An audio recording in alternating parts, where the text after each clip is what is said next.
Next topic is relation between cutoff potential frequency of the incident photon and threshold frequency. ठीक है, अब हमें किस किस के बीच में निकालना है, V नॉट के बीच में रिलेशन निकालना है, ठीक है, और जो हमारी एक थ्रेशोल्ड फ्रीक्वेंसी थी न्यू नॉट, ठीक है, और हमारा जो इंसिडेंट फोटोन। अब हमें इन चीज़ों के बीच में क्या निकालना है, रिलेशनशिप निकालना है।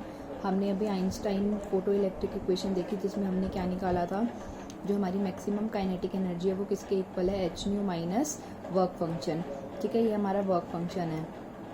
और हमने क्या देखा था कि अगर हमारा ये हमारी दो प्लेट्स हैं, ठीक है, कलेक्टर और अमीटर, ठीक है, तो अब कलेक्टर पे जब हमने क्या दिया था, ऑपोजिट साइन, ऑपोजिट डायरेक्शन में हमने यानी नेगेटिव पोटेंशियल देना स्टार्ट किया था, तो एक वी नोट पोटेंशियल पे, ठीक है, ये क्या करता है, करंट बिल्कुल हमारी वैल्यू ज़ीरो हो जाती है। करंट की वैल्यू का ज़ीरो मतलब अब जो इलेक्ट्रॉन्स एमिट हुए इस प्लेट से, इनकी कुछ काइनेटिक एनर्जी हो गई, ठीक है, मीन्स अब जो यहाँ से इलेक्ट्रॉन्स आ रहे हैं और जो ये जा रहे हैं, अब ये यहाँ पे नहीं पहुँच पा रहे, ठीक है, मीन्स वी नॉट एक ऐसा पॉइंट आएगा जहाँ पे ये रिपेल करेंगे। उस टाइम पे जो आपकी इसकी इलेक्ट्रॉन की जो काइनेटिक एनर्जी होगी वो कितनी होगी, मैक्सिमम होगी, और वो किसके इक्वल हो जाएगी, यहाँ से इसकी एनर्जी के।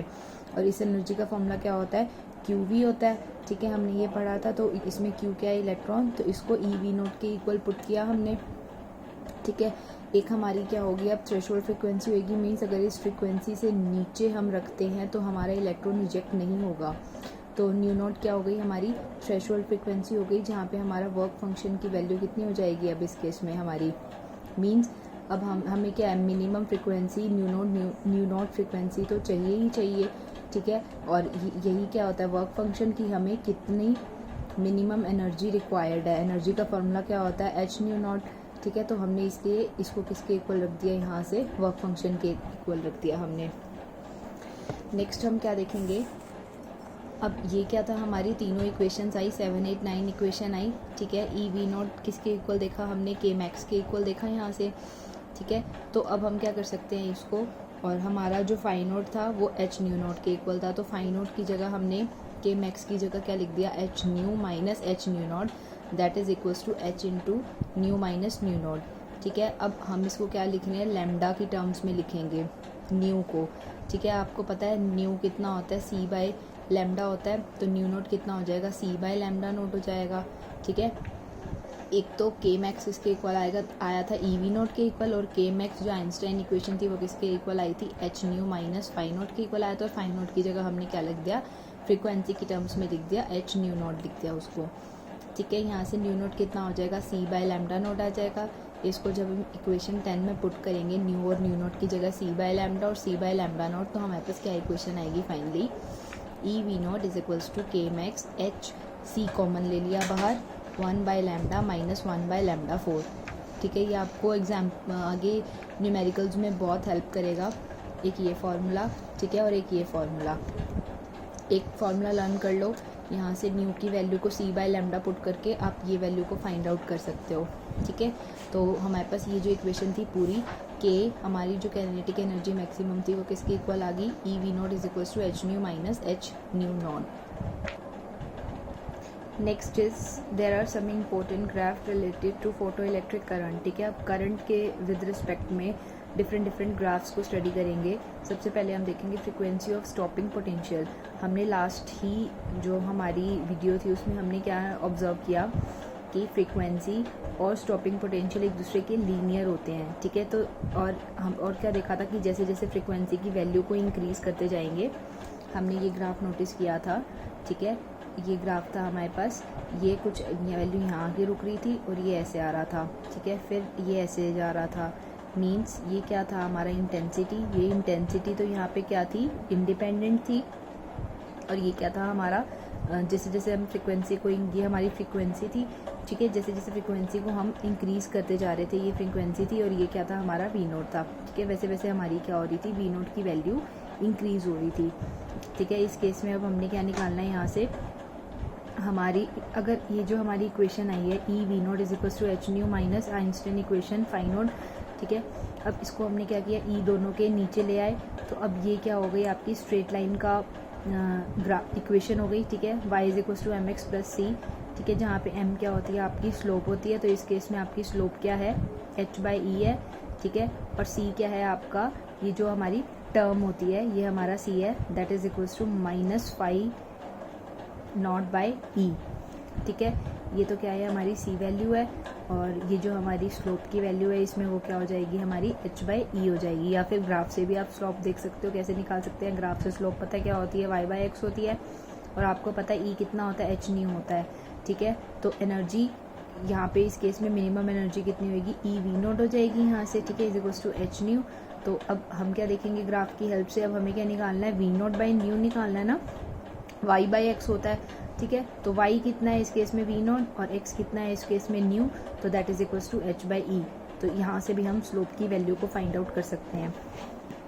नेक्स्ट क्या देखा हमने कि जब जब हमने फ्रीक्वेंसी की वैल्यू बढ़ाते गए, हमारा जो स्टॉपिंग पोटेंशियल है उसकी वैल्यू भी नेगेटिव साइड में, इस ग्राफ में भी हमने यही देखा था, हमारी नेगेटिव साइड में इंक्रीज हो रही थी। अब यहाँ पे भी आप यही देखोगे कि आप जैसे जैसे आप वैल्यू को इंक्रीज करोगे, नेगेटिव साइड में आपकी वैल्यू इंक्रीज होती जाएगी। Next is your frequency and maximum kinetic energy, ठीक है। अब फ्रीक्वेंसी और मैक्सिमम काइनेटिक एनर्जी का ग्राफ भी किया जाता है, हमारा स्ट्रेट लाइन ग्राफ जाता है यहाँ से, ठीक है। के मैक्स कितना होता है, h न्यू माइनस φ0 होता है हमारा, ठीक है। तो काइनेटिक एनर्जी यहाँ से के मैक्स किसके डायरेक्टली प्रोपोर्शनल है, फ्रीक्वेंसी के। यहाँ पे स्टॉपिंग पोटेंशियल भी डायरेक्टली प्रोपोर्शनल था फ्रीक्वेंसी के, यहाँ पे काइनेटिक एनर्जी भी डायरेक्टली प्रोपोर्शनल है फ्रीक्वेंसी के। इसका मतलब क्या हुआ, ना तो ये इंटेंसिटी पे डिपेंड करता है और ना ही ये इंटेंसिटी पे डिपेंड करता है। Next is your frequency and photo electric current. अभी हमने क्या देखा, फ्रीक्वेंसी और फोटो इलेक्ट्रिक करंट एक दूसरे पे डिपेंड नहीं करते हैं, ठीक है। यानी एक जो आपकी थ्रेशोल्ड फ्रीक्वेंसी है उसके बाद अगर आप फ्रीक्वेंसी को इंक्रीज करते हैं, ठीक है, तो क्या होगा, आपका इलेक्ट्रॉन इजेक्ट होना स्टार्ट हो जाएगा, चाहे इंटेंसिटी की वैल्यू कुछ भी हो। ये हमने पहले स्टडी किया था। Next is your intensity and stopping potential. ये भी हमने देखा था कि इंटेंसिटी और स्टॉपिंग पोटेंशियल भी एक दूसरे पे दोनों डिपेंड नहीं करते, ये भी क्या होते हैं, एक दूसरे के इंडिपेंडेंट होते हैं, इसलिए ये एक स्ट्रेट लाइन ग्राफ है, ठीक है। ये क्या बताता है कि आप इंटेंसिटी कितनी भी बढ़ाते जाओ, ठीक है, इस केस में आपका स्टॉपिंग पोटेंशियल की वैल्यू कभी भी इंक्रीज नहीं होगी, हमेशा सेम रहेगी। Next is your time and photo electric current, ठीक है। अब हमने क्या देखा था यहाँ से, अब एक ये टाइम होगा आपका, ठीक है, 10⁻⁻⁹ सेकेंड्स हो गए आपके। हमने क्या देखा था, इस टाइम के बाद अगर आप कितना भी टाइम इंक्रीज करते जाओ, आपकी जो इंटेंसिटी की वैल्यू है वो क्या है, आपकी कांस्टेंट वैल्यू आ जाएगी। Next is your particle wave, nature of light, ठीक है। अभी तक हमने क्या पढ़ा था, पिछले उसमें जो हमारा वेव यूनिट था, ठीक है, उस केस में हमने पढ़ा था कि जो हमारे स्कैटरिंग पढ़ा हमने, रिफ्रैक्शन पढ़ा, रिफ्लेक्शन पढ़ा, उस केसेस में हमने क्या ऑब्जर्व किया कि जो लाइट का नेचर होता है वो क्या होता है, ड्यूअल नेचर शो करती है, मींस पार्टिकल नेचर भी शो कर सकती है वो उसका, और वेव नेचर भी शो कर सकती है, ठीक है। इससे पहले हमने अब तक जितना भी स्टडी किया वेव नेचर स्टडी किया, बट इस यूनिट में हम क्या देख रहे हैं, हमारा पार्टिकल नेचर को स्टडी कर रहे हैं, ठीक है। जो पार्टिकल नेचर था, सबसे पहले वो हमने कौन से इफेक्ट से स्टडी किया, कैसे पता लगा कि ये पार्टिकल नेचर है, फोटो इलेक्ट्रिक इफेक्ट था, ठीक है, जिसमें हमने क्या कराई, एनर्जी इंसिडेंट कराई, और हमने क्या माना, ये एनर्जी किसकी बनी है, फोटोन की बनी है। मींस 1 फोटोन अगर आपका आया तो मेटल के सरफेस से वो एक इलेक्ट्रॉन को इजेक्ट करेगा, एक इलेक्ट्रॉन बाहर निकालेगा। अब एक आपका फोटोन, ठीक है, एक इलेक्ट्रॉन को बाहर निकाल रहा है, मींस कोलाइड हो रहा है। तो ये जो कोलिजन है आपका, ये क्या डिफाइन करता है हमारा, कि जो लाइट का नेचर है, जो हमारी रेडिएशंस आ रही हैं वो कौन से नेचर की हैं, हमारी पार्टिकल नेचर की हैं, ठीक है। The photon picture of electromagnetic radiations and characteristics property of photons are below, ठीक है। अब हमने क्या हुआ, अब तक पीछा जितना भी पढ़ा हमने उसका वेव नेचर पढ़ा, बट यहाँ पे जो हम स्टडी करा हमने, ठीक है, हमने ये जो पार्टिकल था हमने इसको क्या नाम दे दिया, यहाँ पे फोटोन दे दिया, कि ये जो पार्टिकल आके स्ट्राइक कर रहा है इस पार्टिकल का नाम क्या है, फोटोन है। और एक और आपका एक्सपेरिमेंट है, कॉम्पटन इफेक्ट हो गया जैसे, ठीक है, उन्होंने जो आपकी एक्सरे स्कैटरिंग है इलेक्ट्रॉन से, इन सभी ये जो एक्सपेरिमेंट थे इन्होंने क्या कंफर्म किया था कि जो आपकी लाइट की रेडिएशंस हैं ये पार्टिकल नेचर की हैं, ठीक है। अब इसकी कुछ करेक्टरिस्टिक प्रॉपर्टीज़ हैं, इनको देखेंगे, ध्यान में रखेंगे। In interaction of radiation with matter, radiation behave as if it is made of particle like photons, ठीक है। अगर हम क्या करते हैं, ये जो रेडिएशंस हैं हमारी मैटर के साथ, ठीक है। अगर इस केस में हमारी रेडिएशंस मैटर के साथ स्ट्राइक करती हैं आके, तो वो किसकी तरह बिहेव करता है, पार्टिकल की तरह, और उसको हमने क्या नाम दिया, फोटोन नाम दे दिया। अब हमने देखा इस फोटोन की एनर्जी, जो पार्टिकल था लास्ट में देखा, इसकी एनर्जी क्या होती है, एच न्यू, ठीक है, या फिर एच सी बाय लेमडा होती है, और उसका कुछ मोमेंटम होता है, दैट इज पी, ठीक है। और इसको हम कैसे लिखते हैं, एच न्यू बाय सी या फिर एच बाय लेमडा, ठीक है, ये आपको ध्यान में रखनी है, ठीक है। जहाँ पे न्यू आपका न्यू तो क्या है, फ्रीक्वेंसी है, लेमडा आपकी वेवलेंथ है, सी क्या है, वेलोसिटी ऑफ लाइट है, ठीक है। अब irrespective of intensity of radiation, जितने भी फोटोन्स होते हैं किसी पर्टिकुलर फ्रीक्वेंसी न्यू या किसी पर्टिकुलर वेवलेंथ लेमडा, उन सब की एनर्जी क्या होती है, सेम होती है, ठीक है। हमने क्या देखा कि अगर किसी भी एक पर्टिकुलर फ्रीक्वेंसी न्यू से क्या आपकी रेडिएशंस आ रही हैं, तो दैट मीन्स क्या है, उन सबकी एनर्जी क्या है, फोटोन्स की सेम है। यानी एक फोटोन आया उसकी एनर्जी सेम, दूसरा गया उसकी एनर्जी सेम, तीसरा गया उसकी एनर्जी सेम होगी, ठीक है। उन सब जो ऊपर से रेडिएशंस आ रही हैं उनकी एनर्जी तो सेम होती है, बट जब एमिटर पे ये मेटल से जो इलेक्ट्रॉन निकालती हैं उन सब की एनर्जी डिफरेंट होती है, ठीक है। अगर हम इंटेंसिटी को इंक्रीज़ कर देते हैं, ठीक है, हमारे पास क्या है, एक रेडिएशन है, उसकी इंटेंसिटी है, अगर हम उसको इंक्रीज़ कर देते हैं किसी गिवन फ्रीक्वेंसी या वेवलेंथ पे, किसके ऊपर, मेटल के सरफेस के ऊपर, ठीक है, तो इससे क्या होगा, सिर्फ हमारे जो नंबर ऑफ फोटोन्स हैं पर सेकेंड वो इंक्रीज हो जाएंगे, ठीक है। While each photon is having the same energy, but उनकी एनर्जी क्या रहेगी, सेम रहेगी। अभी हमने यहाँ देखा जो एक फोटोन आ रहा है, ठीक है, किसी पर्टिकुलर फ्रीक्वेंसी पे, अगर हम इंटेंसिटी को भी बढ़ा दें, इंक्रीज कर दें, तो इससे सिर्फ हमारे नंबर ऑफ फोटोन्स तो इंक्रीज हो जाएंगे, बट उनकी एनर्जी क्या रहेगी, हमारी सेम रहेगी। ये क्या बताता है कि फोटोन, अब इससे हमें क्या पता चला कि जो हमारा फोटोन की एनर्जी है वो इंटेंसिटी पे डिपेंड नहीं कर रही, ठीक है। यही हमने ग्राफ में देखा था, ठीक है। ये क्या करती है, एनर्जी पे, इंटेंसिटी पे डिपेंड नहीं करती। और जितने भी फोटोन एमिट होते हैं किसी भी सोर्स ऑफ रेडिएशन से, अगर वो स्पेस में ट्रैवल कर रहे हैं, ठीक है, अगर हमने कोई इवैक्यूएटेड ट्यूब ले ली, अगर वो स्पेस में जा रहे हैं, कोई मीडियम नहीं है, तो सारे के सारे स्पीड ऑफ लाइट से ट्रैवल करेंगे। और नेक्स्ट इज द फोटोन।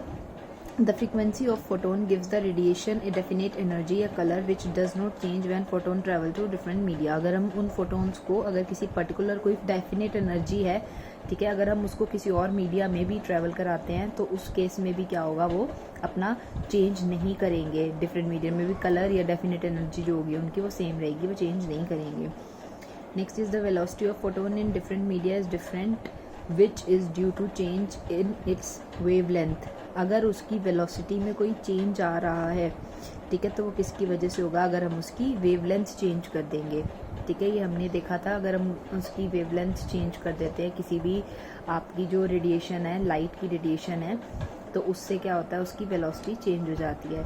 अब next is rest mass of a photon is zero. हमें पता है कि रेस्ट मास क्या होता है, फोटोन का ज़ीरो होता है। ये क्या है, हमारी रिलेटिविटी की एक थ्योरी है, ठीक है, जो हम डिटेल में स्टडी करेंगे। तो उसमें हमारा ये फॉर्मूला होता है m=m0 √1 - v² बाई c², ठीक है, जहाँ पे m0 तो क्या है, आपकी रेस्ट मास की, ये आपका रेस्ट मास डिनोट करता है, ठीक है। तो अगर हम यहाँ से m0 की वैल्यू निकालेंगे तो ये कितनी आ जाएगी, इसको टर्म को उधर ले जाएंगे, मल्टीप्लिकेशन में ले जाएंगे हम इसको यहाँ से, ठीक है। अब हमने क्या देखा, ये ज़ीरो कब होगा, जब v यानी जो आपकी, जब जिस फोटोन से v ट्रैवल कर रहा है उसकी स्पीड कितनी होनी चाहिए, स्पीड ऑफ लाइट होनी चाहिए, यानी कोई भी वैक्यूम होना चाहिए, कोई मीडियम नहीं होना चाहिए, ठीक है। इस केस में ये क्या हो जाएगा, आपका 1 हो जाएगा, तो 1 - 1 कितना होगा, 0, तो यानी रेस्ट मास की वैल्यू कितनी आ गई, यहाँ से 0। Photons are not deflected by electric और मैग्नेटिक फील्ड, ठीक है। ये इलेक्ट्रिक या मैग्नेटिक किसी भी फील्ड में क्या करते हैं, अपना डिफ्लेक्शन शो नहीं करते, तो दैट मीन्स वो क्या है, इलेक्ट्रिकली न्यूट्रल है। तो इनमें फोटोन पार्टिकल कोलिजन, ठीक है। अब एक फोटोन है और एक पार्टिकल है, अगर उनका कोलिजन होता है, जैसे फोटोन और इलेक्ट्रॉन का कोलिजन हो गया, तो एनर्जी और मोमेंटम जो होगा वो हमेशा क्या रहेगा, उसका कंजर्व रहेगा, ठीक है। जब अगर नंबर ऑफ फोटोन्स कंजर्व रहे ना रहे, it is not necessary, number of जो फोटोन्स है वो increase decrease according to intensity होते रहेंगे, बट हमने क्या देखा था कि हमारी एनर्जी हमेशा सेम रहेगी, ठीक है। तो दैट मीन्स एनर्जी कंजर्व रहेगी, अगर एनर्जी कंजर्व रहेगी तो हमारा मोमेंटम भी कंजर्व रहेगा, ठीक है। 1 फोटोन में भी ऑब्जर्व्ड और ए न्यू फोटोन में भी क्रिएटेड, अगर एक ऑब्जर्व हो गया तो दूसरा क्या हो जाएगा, क्रिएट हो जाएगा।